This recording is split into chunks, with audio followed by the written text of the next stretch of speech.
He thought he had taken everything, the house, the savings, even my name, but he missed the one thing my father had hidden for me, a place that held a truth that would shatter the story he'd built and give me back my own.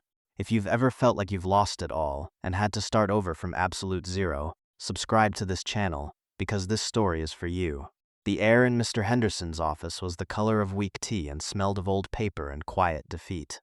It was the kind of room where futures were unwritten, erased line by painful line. I sat across from him, a large mahogany desk separating us like a barricade. On its polished surface lay the final stack of documents, a pristine white tombstone marking the death of my marriage. My hand, holding the pen, felt disconnected from my body, a strange appendage acting on someone else's orders. The scratch of the nib was the only sound, each signature a small sharp surrender. Ilara Vance. Ilara Vance, over and over until the name felt foreign, a label for a person I no longer recognized. My former name, the one I had shared with Marcus for a decade, was now a legal phantom, scrubbed from my identity. "That's the last of it then," Mr. Henderson said, his voice a low, gravelly thing that didn't offer comfort so much as acknowledge its absence.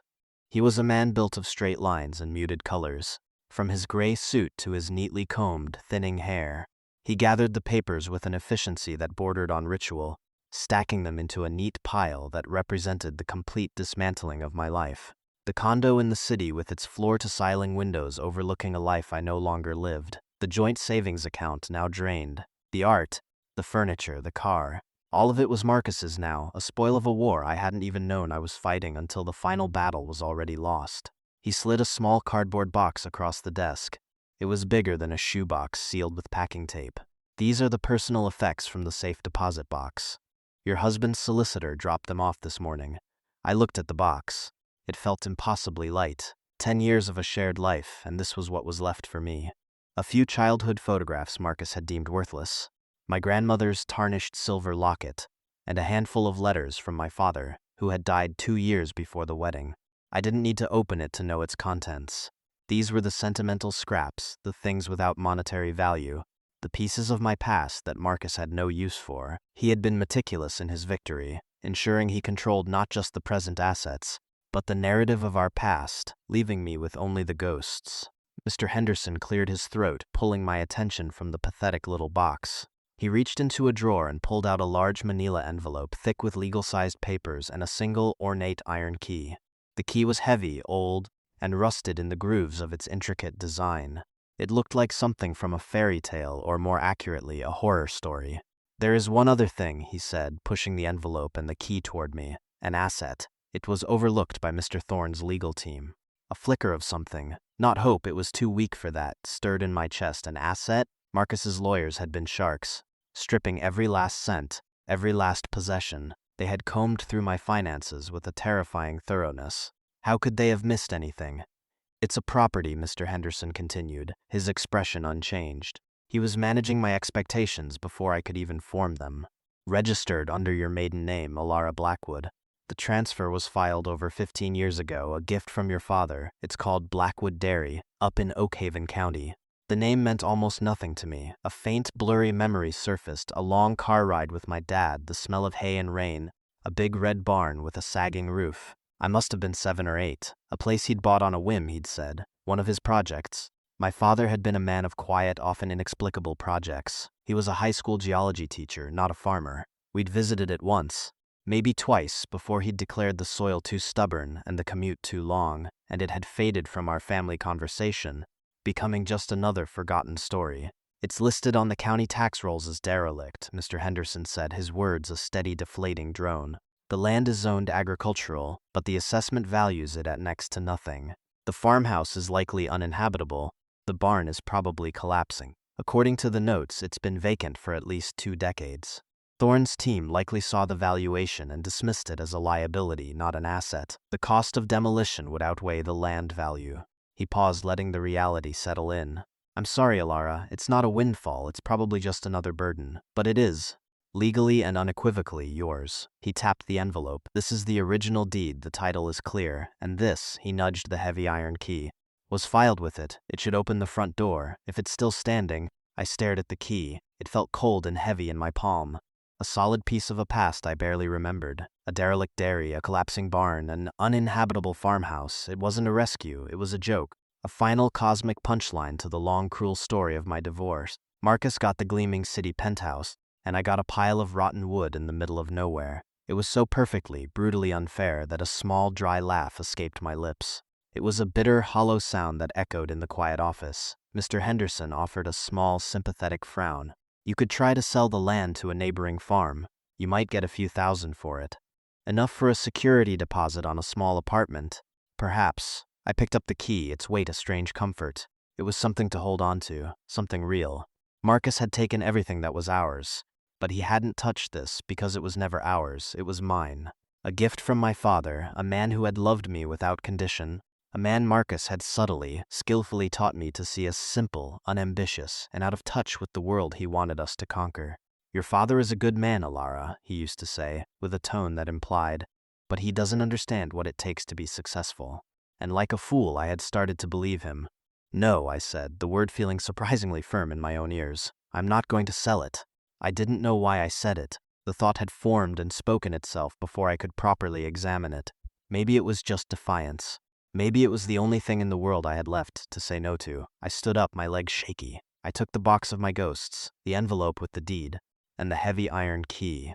I didn't look back at Mr. Henderson as I walked out of his office, out of the sterile building, and into the cold, indifferent city air. I had no money, no home, no job, and no plan. All I had was a deed to a ruin and a key to a door that might not exist anymore. It wasn't much, but as I stood on the crowded sidewalk, invisible to the rushing anonymous faces, I realized it was a destination, and for the first time in a year I had somewhere to go. The bus station was a purgatory of stale coffee and disinfectant. I sat on a hard plastic chair, my small box of belongings at my feet, the envelope with the deed clutched in my lap like a shield. The ticket to Oakhaven had taken nearly the last of the cash I had on me. I watched people come and go, families greeting each other with tearful hugs, couples kissing goodbye, students with backpacks heading off on adventures. I was none of them. I was a refugee, fleeing the wreckage of my own life, with no one to see me off and no one waiting at the other end. The journey north was a slow, gray crawl away from the life I had known. The bus windows were smeared with rain, blurring the city skyline into a smudge of concrete and glass. I watched it recede until it was nothing more than a memory, a place where I had once been happy, or had at least convinced myself I was. Marcus had loved the city. He thrived on its energy, its noise, its relentless ambition. He called it the center of the universe. He had a way of saying things that, with a casual certainty that made you feel foolish for ever thinking otherwise. He had reshaped my world with his words, convincing me that my quiet preferences for open spaces and slower days were a sign of weakness, a lack of drive. He had been so charming, so magnetic when we first met. He was a rising star at a corporate development firm, a man who could command a room with a smile and a well-timed story. I was working at a small art gallery, quiet and I suppose easily impressed. He made me feel seen, special. He said he loved my grounded nature, that it was a refreshing contrast to his high-stakes world.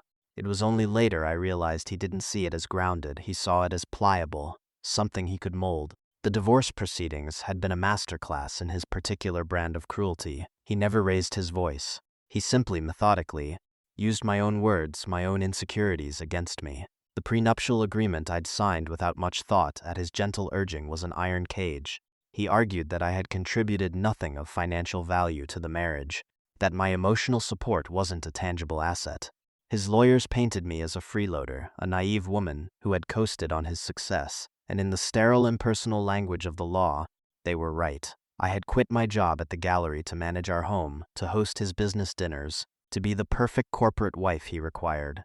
I had made his life seamless, and in doing so, I had erased myself, as the cityscape gave way to sprawling suburbs, then to patchy forests and rolling farmland. The tightness in my chest began to ease, just a fraction. The world outside the window was turning green and brown, the colors of the earth. The sky was a vast, unbroken expanse of gray, and the rain fell with a steady, hypnotic rhythm. It felt cleansing. I thought about my father. He would have hated the life I'd been living. He was a man who found more wonder in a piece of quartz than in a stock portfolio. He'd tried to warn me about Marcus in his own quiet way. He never said he disliked him. He would just ask gentle, probing questions. Does he make you laugh, Ellie? Does he listen when you talk about your day? Do you feel like yourself when you're with him? Questions I had brushed aside, blinded by the dazzling future Marcus had promised. My dad saw the hollowness behind the charm, but he knew I wouldn't listen. I had to learn on my own. Maybe the dairy wasn't a whim, maybe it was a message in a bottle he'd thrown into the ocean of my future, hoping one day I might wash ashore and find it. The bus pulled into Oakhaven just as dusk was settling, bleeding purple and gray into the wet sky. The town was little more than a single main street with a handful of storefronts, a grocery, a hardware store, a diner with a flickering neon sign, and a town hall that looked like it had been built a century ago and hadn't been painted since. It was the kind of place Marcus would have driven through with the windows up and a look of disdain on his face. It was quiet. The air smelled of wet asphalt and wood smoke. I got off the bus, the only passenger to do so. The driver gave me a curious look as he handed me my single suitcase. I found the town's only taxi, a beat-up sedan idling by the curb. The driver was an older man with a weathered face and a kind smile. "Where to?" he asked. "Blackwood Dairy," I said, my voice feeling small. His smile faltered for a second, replaced by a look of gentle pity. "The old Blackwood place, out on Ridge Road? Haven't been anyone out there in years. You sure about that?" "I'm sure," I said, trying to sound more confident than I felt. The ride was mostly silent. We left the small glow of the town behind and plunged into a darkness that was absolute. Broken only by the sweep of the headlights over wet, empty roads, the rain had softened to a fine mist. We turned onto a gravel road, and the car bumped and jostled. Finally, the driver slowed and pointed. "This is it." Through the misty darkness, I could just make out a rusted, wrought iron gate half swallowed by overgrown vines. One of the hinges was broken, causing it to sag drunkenly. Beyond it, a long, dark lane disappeared into a tunnel of looming trees. It looked like the entrance to a forgotten world. "This is as far as I can go," the driver said. "Lane's all washed out up ahead." I paid him, my hand trembling slightly as I counted out the bills. He hesitated before driving away. "You got a place to stay tonight, miss? The motel back in town is clean enough." "I'll be fine," I lied. "Thank you." He gave me one last worried look and then drove off, his red taillights shrinking into the darkness until they vanished, leaving me utterly alone in the oppressive silence. I stood before the sagging gate, my suitcase in one hand, the cold iron key in the other. The only sounds were the dripping of water from the trees and the frantic beating of my own heart. This was it, my inheritance, my sanctuary, my ruin. I pushed the gate. It groaned in protest, a long, mournful sound in the night, and swung open just wide enough for me to slip through. The lane was worse than the driver had said. It was a muddy track, more creek bed than road, and I stumbled my way along it, dragging my suitcase through the ruts. The trees pressed in on both sides, their branches interlocking overhead to form a dense, dark canopy that blocked out what little light remained in the sky. It was a 10-minute walk that felt like an hour. Every rustle in the undergrowth sent a jolt of fear through me. I was a city person, accustomed to the predictable sounds of traffic and sirens. This deep, organic silence was terrifying. It felt alive, watchful. Finally, the trees thinned, and I stepped into a clearing, and there it was. The farmhouse was a dark silhouette against the bruised purple sky, its roofline sagging in the middle like a broken spine. A couple of windows were boarded up, others were dark, vacant eyes. To its right stood the barn, a massive, hulking shape that seemed to absorb the darkness around it. The paint on both buildings had long since peeled away, leaving the wood a weathered, ghostly gray. The air was thick with the smell of decay, of damp earth and rotting leaves, but underneath it something else, the faint, sweet scent of old hay and rain-soaked cedar. I picked my way across the overgrown yard, my shoes sinking into the soft ground. The porch steps groaned under my weight, and I tested each one before putting my full trust in it. I reached the front door. The wood was swollen and splintered, the paint a distant memory. The keyhole was dark and forbidding. For a moment, I was paralyzed by a new fear. What if the key didn't work? What if this last pathetic piece of my old life was just as useless as everything else? My hand was shaking as I pushed the key into the lock. It met resistance, a grinding of rust and settled grit. I pushed harder, wiggling it back and forth. It felt futile. I was about to give up, to slump down on the rotting porch and finally let the tears come, when I heard a faint click. I turned the key with both hands, putting all my weight into it. There was a loud, protesting groan from deep within the door, a series of clunks and scrapes as the old bolt, frozen for decades, reluctantly began to move, and then it gave way. I pushed the door. It scraped against the warped floorboards, opening just enough for me to squeeze through. The air that rushed out was cold and musty, a smell of trapped time. I stepped inside into the absolute pitch-black dark of the house. I fumbled for my phone, my fingers clumsy with cold, and turned on its flashlight. The narrow beam cut a small, nervous circle in the immense darkness. It illuminated a hallway, A thick layer of dust, as fine and gray as volcanic ash, covered everything. The floorboards, the walls, a small side table draped in a white sheet. To my left, a staircase ascended into the upper darkness. To my right, a doorway led into what I assumed was a living room, where more sheet-draped shapes huddled like a congregation of ghosts. Cobwebs, thick as cotton candy, hung in every corner, glistening in the beam of my light. The silence in here was different from the silence outside. It was heavier, suffocating. It was the silence of abandonment. I moved slowly, my footsteps unnaturally loud on the dusty floor. I dragged my suitcase inside and closed the door, the sound of it shutting echoing through the empty house. I was in. I was home. The thought was so absurd I almost laughed again. I spent the next hour exploring the ground floor, my phone's light my only guide. The living room held a sofa and 2 armchairs, all under sheets. A stone fireplace stood cold and empty, a gaping black mouth on the far wall. The dining room had a large table, its surface invisible beneath its shroud. The kitchen was a relic from another era. A huge enamel sink, a rusted wood-burning stove, and bare wooden cupboards. In one of them, I found a single dusty mason jar, nothing else. Finally, I found what felt like a study. A small room at the back of the house with a large wooden desk and floor-to-ceiling bookshelves, all empty. A single, high-backed leather chair faced the desk. Unlike the other rooms, the furniture here wasn't covered. It was as if the owner had just stepped out for a moment and never returned.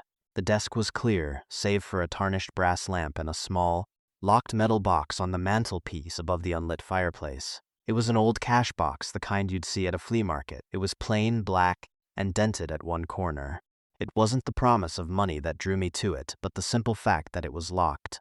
It was a secret in a house full of them. I picked it up. It was light. I shook it, but heard nothing rattle inside. I ran my fingers over the lock, but there was no keyhole, just a simple clasp that required a key I didn't have.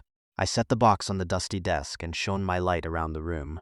Searching for a key, for anything, there was nothing. Just dust and emptiness. Frustration began to bubble up inside me, hot and sharp. I was tired, cold, and emotionally exhausted. This whole trip was a fool's errand, a desperate grasp at a non-existent straw.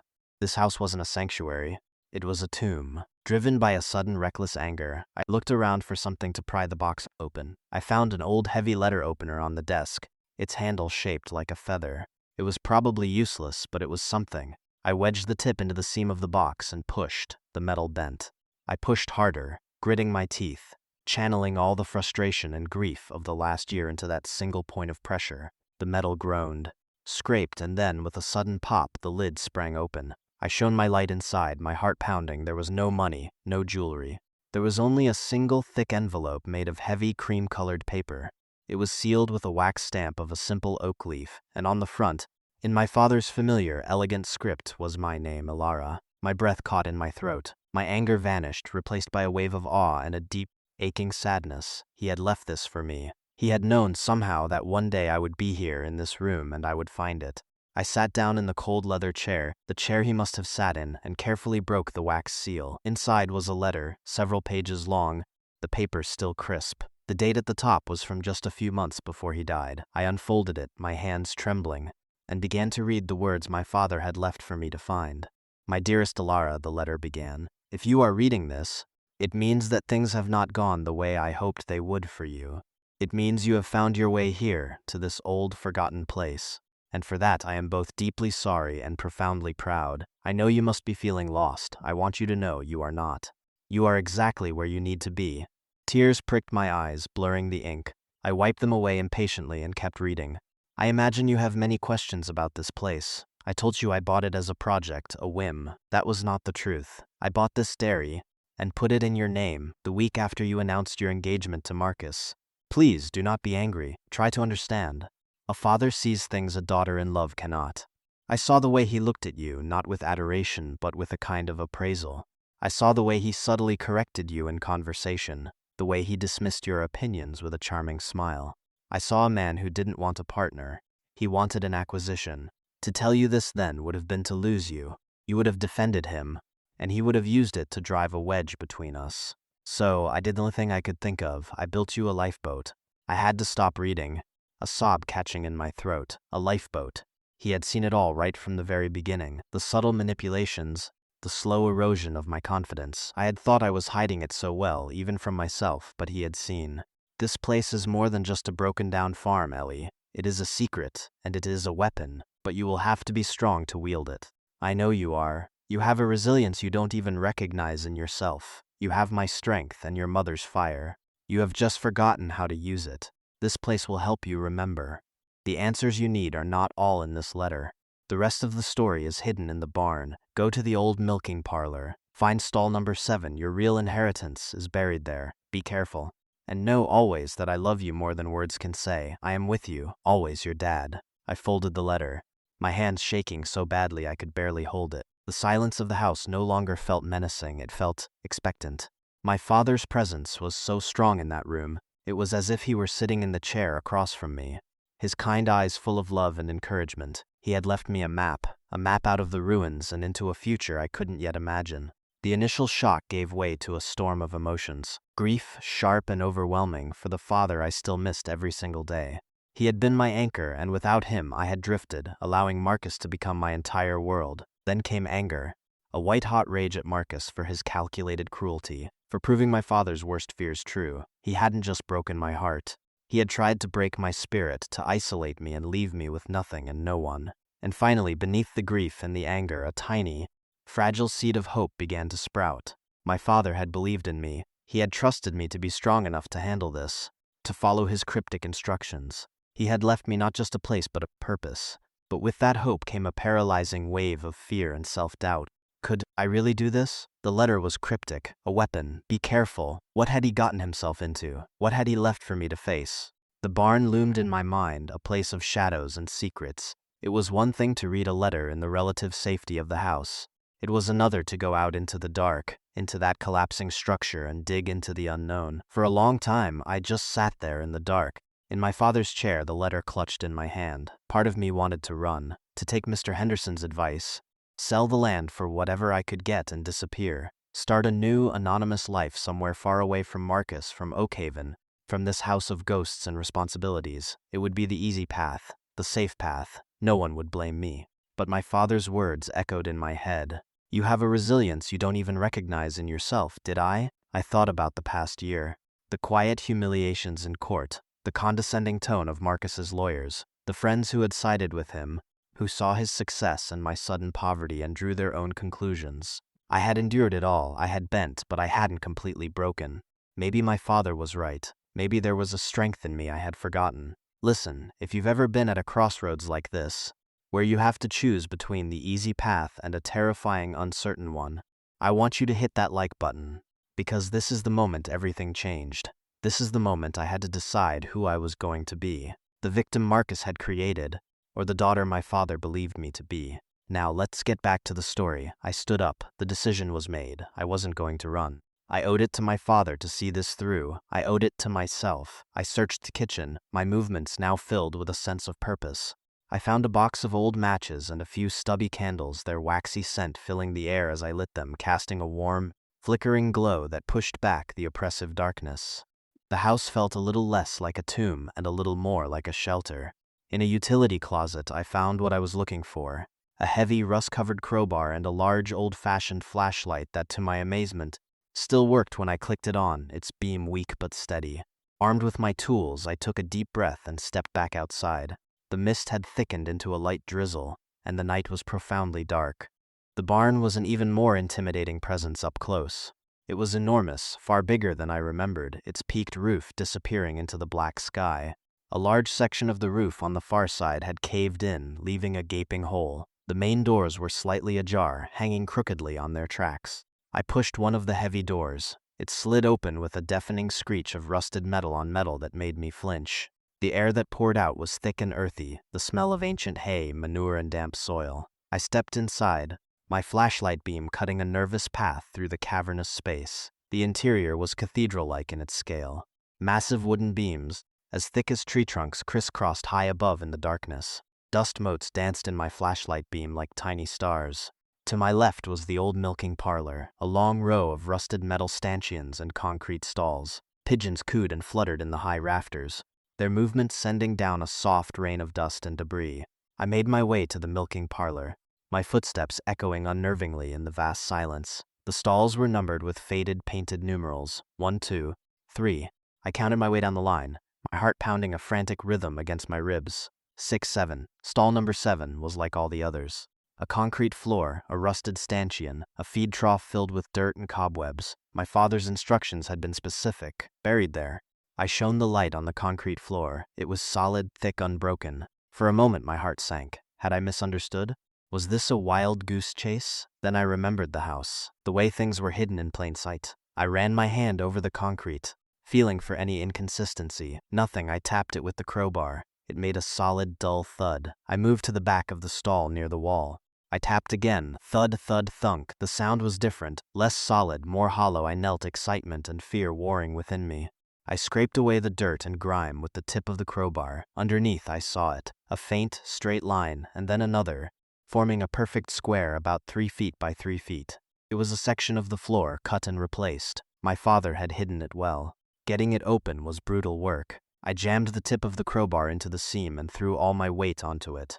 The concrete was heavy, sealed tight by years of grime and moisture. For 20 minutes I strained, my muscles screaming in protest, sweat dripping down my face despite the cold. The crowbar slipped, scraping my knuckles raw. I gritted my teeth and tried again and again, driven by the memory of my father's words. Finally, with a loud crack, a corner of the concrete slab lifted a few inches. A puff of stale, musty air escaped from the darkness below. I worked the crowbar around the edges, slowly, painstakingly, lifting the heavy slab until I could slide it aside. I shone my flashlight into the hole. It wasn't a deep pit, but a small, dry cellar, lined with stone, and sitting in the middle of it was a large, military green, waterproof metal footlocker. It took all my strength to haul it out of the hole. It was incredibly heavy. I dragged it out of the stall and onto the main floor of the barn. It had 2 heavy-duty latches on the front. They weren't locked. My hands were trembling so much I could barely unhook them. I lifted the lid. I don't know what I was expecting. Gold bars? Family jewels? The reality was both more mundane and infinitely more shocking. The top layer was filled with bundles of cash, $100 bills, wrapped in paper bands. There must have been tens of thousands of dollars. Enough to live on for a year, maybe more. Enough to start over. But that wasn't the most important thing. Beneath the cash was a carefully organized collection of documents in waterproof sleeves. I pulled one out. It was a detailed geological survey map of the property and the surrounding area.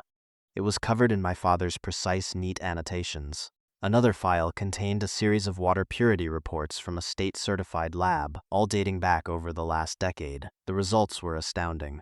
The water was exceptionally pure, almost completely free of contaminants. And then I found the main file. It was a thick sheaf of legal documents, deeds, and historical records. They established, beyond any doubt, that the original 1888 deed for the Blackwood Dairy included something called sole and perpetual subterranean water rights. It was an archaic clause, the kind modern deeds no longer included, but according to the attached legal opinion my father had commissioned, it was ironclad. Tucked at the very bottom, beneath everything else, was another cream-colored envelope, identical to the first. I opened it with a growing sense of dread and wonder. "Ilara," this letter began, "if you found this, you found the heart of the matter. The money is for you, to give you a foundation. But the documents are your power. I didn't just stumble upon this place, Ellie. I'm a geologist, remember? I spent years studying aquifer maps of this region. This farm, this worthless piece of land, sits atop the Oak Haven Aquifer, one of the largest and purest untapped natural springs in the state. The water is a river of gold flowing right under your feet. And because of that old, forgotten clause in the deed, you don't just own the land. You own the water, all of it. A few years before I bought the property, a major development corporation, a subsidiary of a company called Apex Global, started quietly buying up land all around here. They know about the aquifer. Their plan is to build a massive water bottling plant and sell Oak Haven's water to the world. But they can't. Not without the primary access point and the primary water rights. Not without this farm. I bought it to stop them, to protect this place from them. They've tried to buy it from me a dozen times over the years, making lowball offers, trying to intimidate me. I always refused. Now for the part that will be hardest to hear. The lead counsel for Apex Global's acquisition division is a man named Marcus Thorne. I discovered this about a year after you started dating him. I don't believe he met you by accident, Ellie. I believe he was sent to get what his company couldn't. He couldn't get the farm through business, so he tried to get it through marriage. The divorce, the way he stripped you of everything, it wasn't just greed. It was a strategy. He thinks that by leaving you destitute, he can force you to sell this last remaining asset to him for pennies on the dollar. He thinks you're beaten. He thinks you're weak. I need you to prove him wrong. I dropped the letter, my body going cold. It all clicked into place. The whole decade, our entire life together. It had been a lie, a long, patient corporate scheme. My marriage had been a hostile takeover. Marcus hadn't loved me. He had targeted me. He had used me. The realization was a physical blow, knocking the air from my lungs. I felt a wave of nausea so profound I had to lean against the wall of the stall. He hadn't just deceived me, he had erased me, turning me into a pawn in a game I never even knew I was playing. I sat there for what felt like hours in the cold dust of a barn. The evidence of his betrayal spread out at my feet. The world had tilted on its axis. Every shared memory was now tainted. Every loving word he'd ever spoken now sounded like a line from a script. The grief was a physical weight pressing down on me, threatening to crush me. But then slowly, something else began to rise through the grief. It was the anger from before, but it was different now. It was cold, clear, and sharp as glass. He had underestimated me. He had underestimated my father. He thought he had left me with a ruin, but my father had left me with an arsenal. My phone, which I had placed on top of the footlocker, suddenly buzzed, the sound violent in the silence. I picked it up. The screen showed an unknown number. On instinct, I answered. "Elara Vance?" a smooth, professional voice asked. "This is she. My name is Jonathan Keene. I represent a client who is interested in acquiring a derelict property you've just inherited in Oak Haven County, the old Blackwood Dairy. I know it's not much, but my client is prepared to offer you $20,000 to take it off your hands. It would be a quick, clean cash sale, a chance for you to get a fresh start." The timing was too perfect. They must have been tracking the estate transfer. They were moving in for the kill, just as my father predicted. $20,000. It was an insult. It was also, an hour ago, more money than I could have dreamed of. He was preying on my desperation. I thought of Marcus, of his smug, handsome face, of the years he had stolen from me. I thought of my father, of his quiet love and fierce protection. I looked at the documents, I looked at the cash, and I felt the last of the fear and doubt burn away, leaving behind a core of pure, unadulterated steel. "The property is not for sale," I said, my voice as cold and clear as the water beneath my feet. There was a pause on the other end of the line. "Mrs. Vance, perhaps you don't understand your situation." "Oh, I think for the first time in a very long time, I understand my situation perfectly," I interrupted. "Do not contact me again." I hung up the phone. I sat in the darkness, the silence of the barn no longer a threat but a comfort. It was my fortress. My father hadn't just left me a lifeboat. He had left me a battleship, and I was finally ready to take the helm. The next morning I woke up on a pile of old blankets in the study, the first rays of dawn filtering through the dusty windows. The house looked different in the daylight, less menacing, more sad. It wasn't a ruin. It was a place that had been waiting for someone to come home. I spent the day taking stock. I consolidated the cash and the documents back into the footlocker, which I hid again, this time in a more secure place. I walked the property, truly seeing it for the first time. The fields were overgrown with wildflowers and tall grass, but the soil was dark and rich. The woods behind the barn were deep and old, full of towering oak and maple trees. I found the spring itself, a small, crystal-clear pool hidden in a grove of birch trees, the water bubbling up from the earth. It felt sacred. This land wasn't just a legal asset. It was beautiful. It was alive. My father hadn't just saved it from a corporation. He had preserved it. I realized I had a dual purpose now, to fight Marcus and his employers and to protect this place, to bring it back to life. My first call was to Mr. Henderson, I explained, in broad strokes what I had found. Not everything. I knew I needed to be careful, but enough. I told him about the water rights and the immediate offer from the development company. There was a long silence on the other end of the phone. "My God," he finally said, the professional detachment in his voice replaced by genuine shock. "Elara, your father was a remarkable man." "Yes, he was," I said. "I need a new lawyer, Mr. Henderson, not a divorce lawyer. I need an environmental lawyer, the best one you can find. Someone who isn't afraid of a fight with a company like Apex Global." He promised to make some calls. My next trip was into town. I walked the 2 miles down the muddy lane, but this time it didn't feel intimidating. It felt like my own. Oak Haven in the daylight was charmingly worn around the edges. I went into the general store to buy supplies, food, cleaning products, work gloves. The woman behind the counter, a kindly-looking lady named Martha, gave me a curious but friendly smile. "You're the one who moved into the old Blackwood place," she said. "It wasn't a question. Heard you came in on the bus last night." Glad to see some life out there again. Your father was a good man. Used to come in here every summer, just for a week or so. Said he was checking on his investment. We all thought he was crazy. She chuckled. Guess he knew something we didn't. Her words were a comfort. My father hadn't abandoned this place. He had been its quiet guardian. As I was leaving, an old farmer in overalls who had been listening spoke up. That lane of yours is a mess. I can come by with my tractor and grade it for you tomorrow if you like. Can't have you getting stuck out there. I was so taken aback by the unsolicited kindness that I could only stammer my thanks. He just nodded, a small smile on his weathered face. Folks round here look after their own. I walked back to the farm with a lighter step. I wasn't alone in this. I had my father's legacy, and I had the tentative beginnings of a community. The weeks that followed were the hardest and most rewarding of my life. I hired a top environmental law firm from the city, funded by my father's seed money. They were stunned by the strength of my legal position. Apex Global's lawyers sent a series of increasingly threatening letters, followed by increasingly generous offers. I refused them all. My lawyer filed a countersuit, seeking an injunction to prevent any drilling or development on the surrounding properties, citing the potential environmental impact on my aquifer. The battle had begun, but while the lawyers fought in the city, I fought my own battle at the farm. I worked from sunup to sundown. I scrubbed the farmhouse from top to bottom. I aired out the musty rooms, washed the sheets that had covered the furniture for years, and polished the old wood until it gleamed. I repaired the porch steps and replaced the broken window panes. The farmer, true to his word, cleared the lane.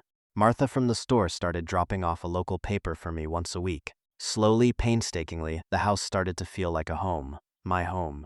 I didn't touch the barn. It was too big a project for now. It stood as a silent reminder of the secret it had held, the place where my new life had truly begun.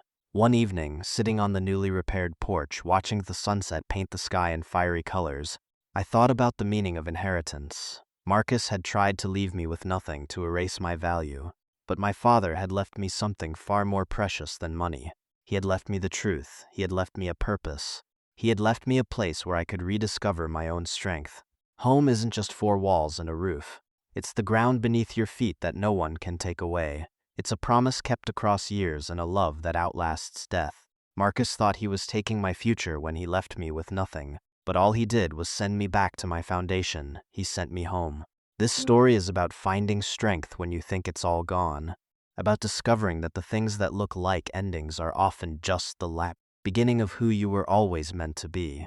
If it resonated with you, if you've ever had to rebuild your life from the ground up, I want you to share a piece of your story in the comments below. Let's build a community here, a place for people who understand what it means to fight your way back. Subscribe for more stories about resilience, and remember, your past does not have to define your future. You get to write the next chapter.